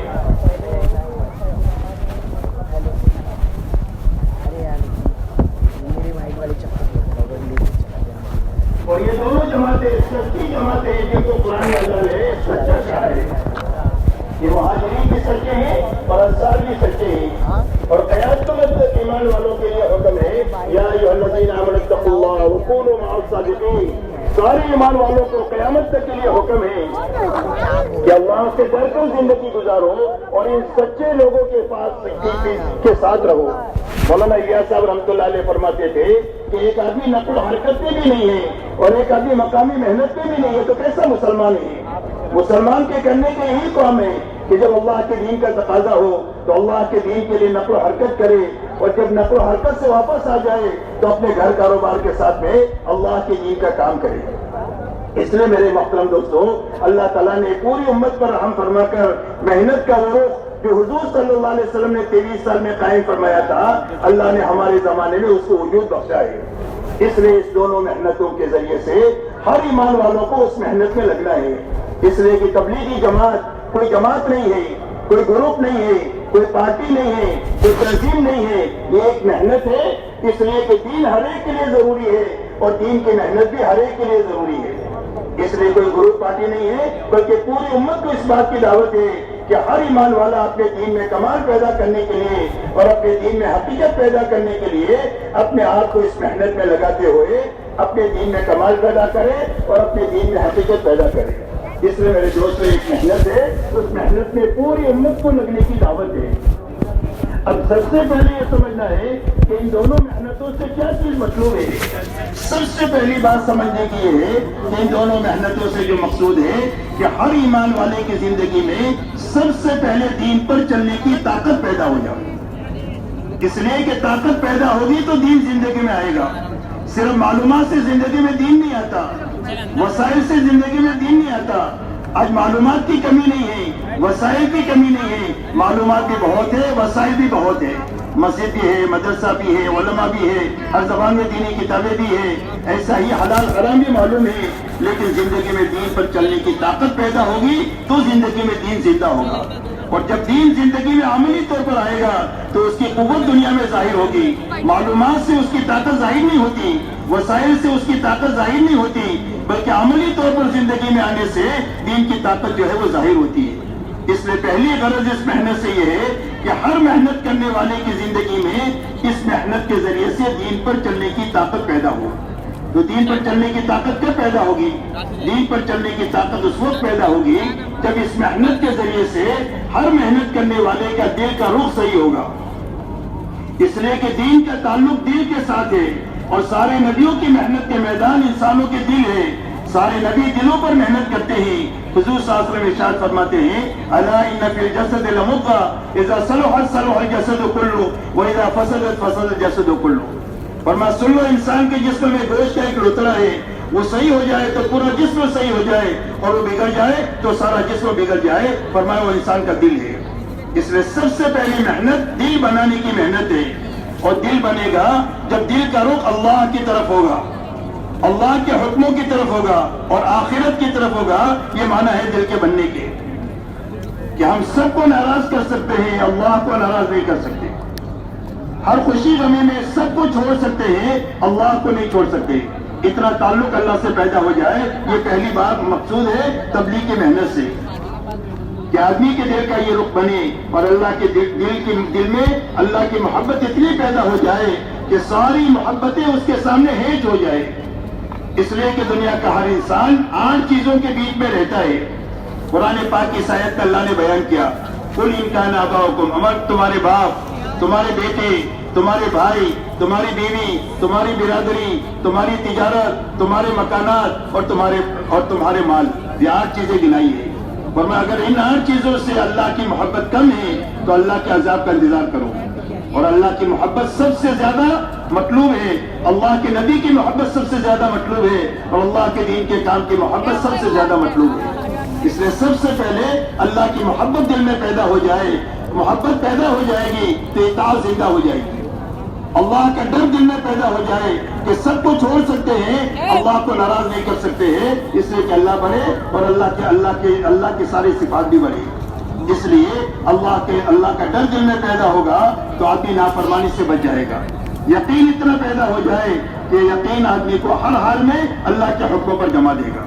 ہمارے دلوں کا رخ اللہ کے حکموں کی طرف ہو جائے کہ مال کے، اقتدار کے بڑے بڑے نقشوں کو توڑ چھوڑ سکتے ہیں، اللہ کے حکم کو نہیں توڑ سکتے، اس لیے کہ اللہ بڑے، اللہ کا حکم بڑا۔ اسی لیے کتابوں میں آتا ہے کہ حضرت عثمان غنی رضی اللہ تعالیٰ عنہ کو جب باغیوں نے گھر میں گھیر لیا اور ان سے ایک درخواست کیا کہ اگر آپ خلافت سے دستبردار ہو جائے تو ہم آپ کو شہید نہیں کریں گے، تو حضرت عثمان رضی اللہ تعالیٰ عنہ نے یہ فرمایا کہ حضور صلی اللہ علیہ وسلم نے مجھ سے ایک بات فرمائی تھی کہ عثمان، اللہ تجھ کو ایک لباس پہنائیں گے، لوگ اس کو اتارنے کی درخواست کریں گے تو اس کو اتارنا نہیں، اور فرمایا لباس خلافت کا لباس ہے، تو میں شہید تو ہو سکتا ہوں لیکن حضور صلی اللہ علیہ وسلم کی بات کو چھوڑ نہیں سکتا۔ اس لیے اللہ کے حکموں سے محبت ہو جائے، اللہ کے حکموں سے زندگیوں کے بننے کا یقین ہو جائے کہ ہم اقتدار کے اور مال کے بڑے بڑے نقشوں کو توڑ چھوڑ سکتے ہیں، اللہ کے حکم کو نہیں توڑ سکتے۔ تیسری بات دل کے بننے کی یہ ہے کہ ہمارے دل کا رخ اللہ کی آخرت کی طرف ہو جائے کہ ہم دنیا کے نقصان کو برداشت کر سکتے ہیں، دنیا کی راحتوں کو چھوڑ سکتے ہیں، لیکن آخرت کے نقصان کو برداشت نہیں کر سکتے ہیں اور آخرت کے نفع کو چھوڑ نہیں سکتے۔ یہ معنی ہے دل کے بننے کی۔ تبلیغ کی میرے دوستوں محنت سب سے پہلے دل کو بنانے کی محنت ہے، اور دل بنے گا کرنے اور بچنے کے ذریعے سے۔ پھرنا ایک ذریعہ ہے، اس کے اندر میں کی کچھ بنیادیں ہیں، ان بنیادوں کی پابندی سے آدمی بننا شروع ہوگا۔ اس کی سب سے پہلی بنیاد کرنا اور بچنا ہی ہے۔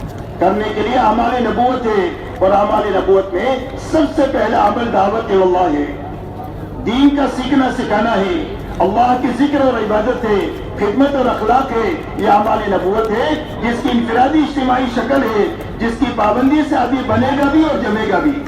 یہ سب سے پہلی بنیاد بننے کی ہے کہ پھرنا ہو، مقامی کام ہو، ان بنیادوں کے ساتھ ہو، کرنے کے کام کرنے کے ساتھ، بچنے کی چیزوں سے بچنے کے ساتھ۔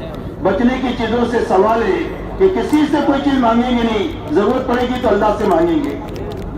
ایسا ہی دنیا کی چمک دمک کی طرف لچائی نگاہوں سے نہیں دیکھیں گے، اس لیے کہ دنیا کی کوئی حیثیت اللہ کی نگاہ میں نہیں ہے۔ حدیث پاک میں فرمایا اگر پوری دنیا کی قیمت اللہ کی نگاہ میں ایک مچھر کے پر کے برابر ہوتی تو اللہ کسی بے ایمان کو ایک گھونٹ پانی نہیں پلاتے۔ باہر پہنچ کے کال حدیث پاک میں فرمایا کہ پوری دنیا کی مثال اللہ کے سامنے ایسی ہے جیسے تم میں کا کوئی آدمی اپنی انگلی کو سمجھ میں ڈالے اور باہر نکالے۔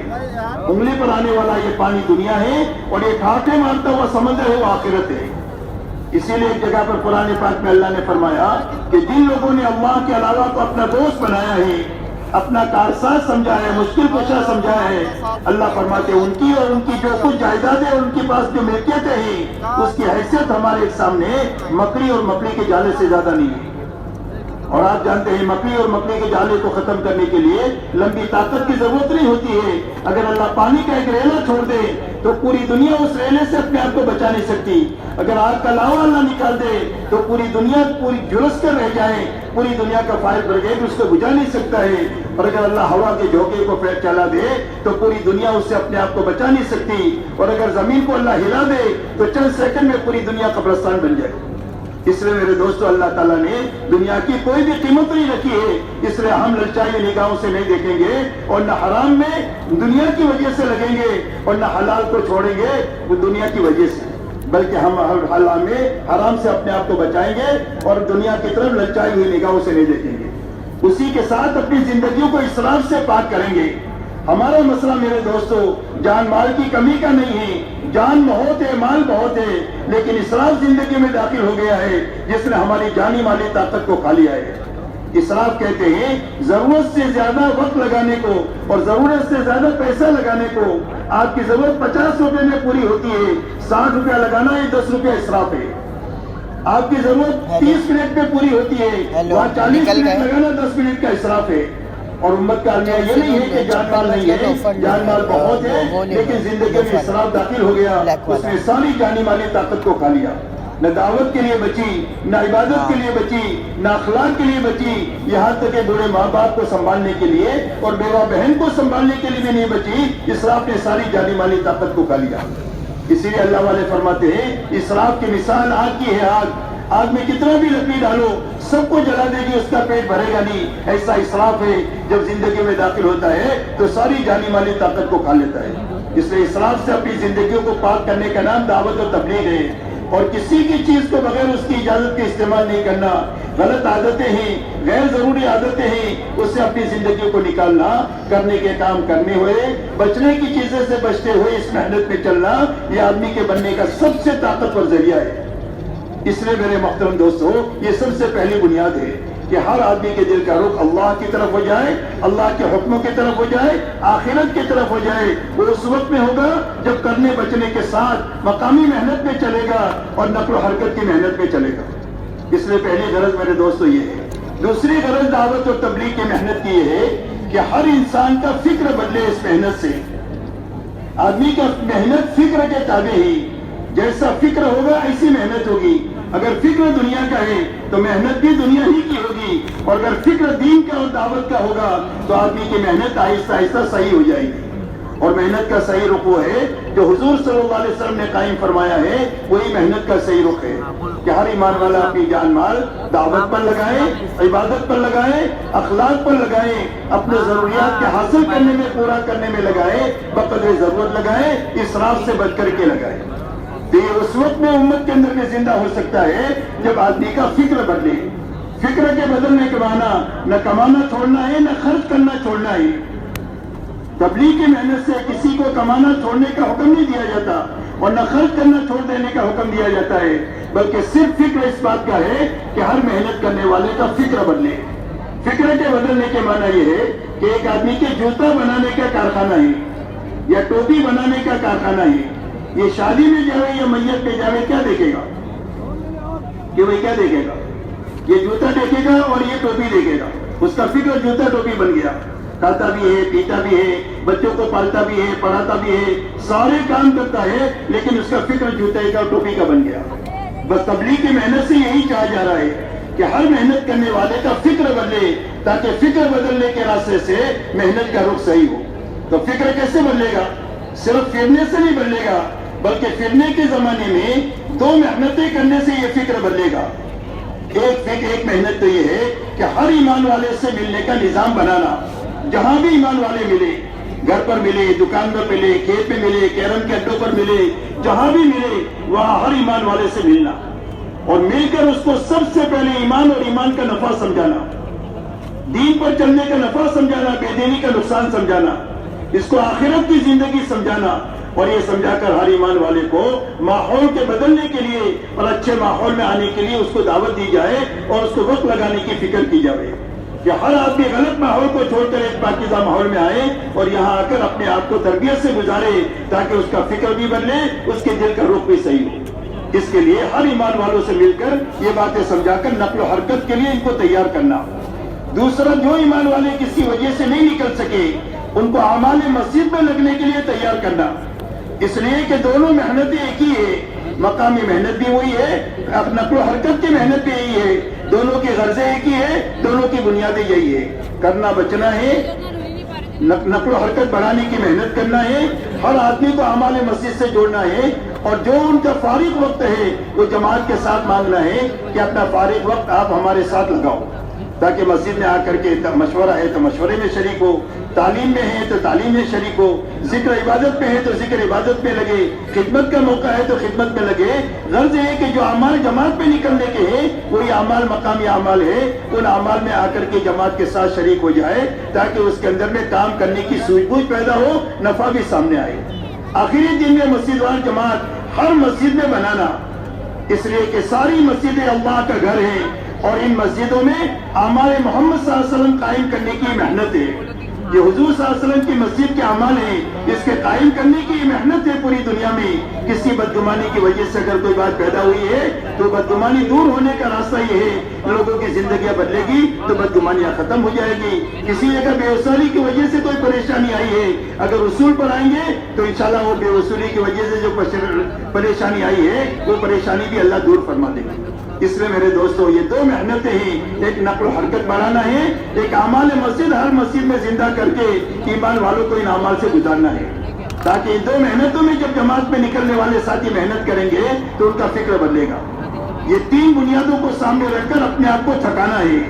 کرنے بچنے میں روزانہ اپنی زندگی کا محاسبہ کرنا ہے کہ جو کرنے کے کام کیے تھے پورے ہوئے یا نہیں ہوئے. پورے ہو گئے ہیں تو اللہ کا شکر ادا کریں, کمی رہ گئی ہے تو تلافی کریں, تلافی نہیں ہو سکتی ہے تو سچا پکا توبہ استغفار کریں. اس لیے کہ جس کام کے کرنے کی خوشی نہ ہو اور چھوٹنے کا غم نہ ہو وہ کام نہیں ہوتا, وہ کھیل ہو جاتا ہے, اور کھیل پر اللہ کا کوئی وعدہ نہیں ہے. اللہ کے وعدے کام پر ہیں اور کام بنے گا شکر اور استغفار سے. اس لیے روزانہ اس کے پابندی کے ساتھ اپنا وقت لگانا, دن بھر اپنے آپ کو تھکاتے ہوئے, لوگوں کے پیچھے دوڑاتے ہوئے, ایک ایک آدمی کو ایمان آخرت سمجھاتے ہوئے, ان کو نکالنے کی محنت کرتے ہوئے, ان کو مسجد وار جماعت میں لگانے کی محنت کرتے ہوئے, مسجد وار جماعت بنی ہوئی ہے تو اس کو کام پر لگانے کی محنت فکر کرتے ہوئے رات دن بھر اپنے آپ کو تھکانا اور رات کو اچھا وقت لے کر کے اللہ کے سامنے رونے دھونے میں اپنے کو لگانا. یہ ہماری محنت کی بنیادیں ہیں.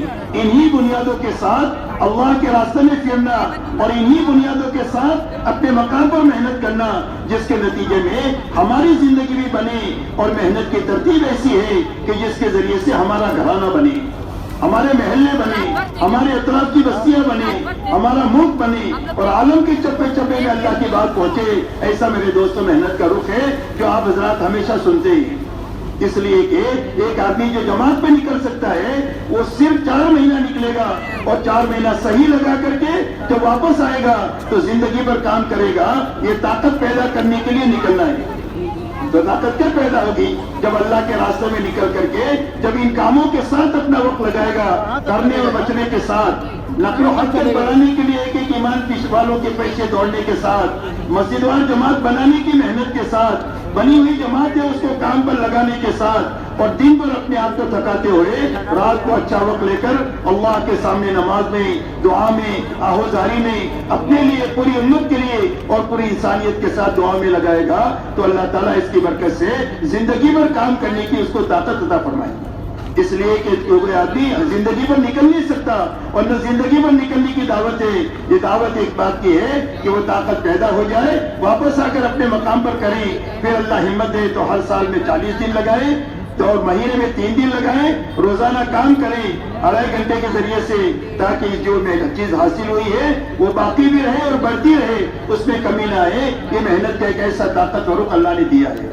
اس لیے میرے محترم دوستو, اس کے لیے آپ حضرات سے ہماری درخواست یہ ہے کہ سب سے پہلے یہ مجمع جو یہاں پر بیٹھا ہوا ہے یہ نیت بنائیں کہ ایک مرتبہ اچھا 4 مہینہ لگا کر ہم اپنے دل کا رخ صحیح کریں گے, اپنا فکر صحیح کریں گے. کہ وہ اس کے لیے تیار ہے. اپنی نیت یہ بنانا, اس کے بعد میں اپنے بس کی کوشش کرنا اور اللہ سے دعا مانگنا. یہ 3 چیزیں ہمارے بس میں ہیں.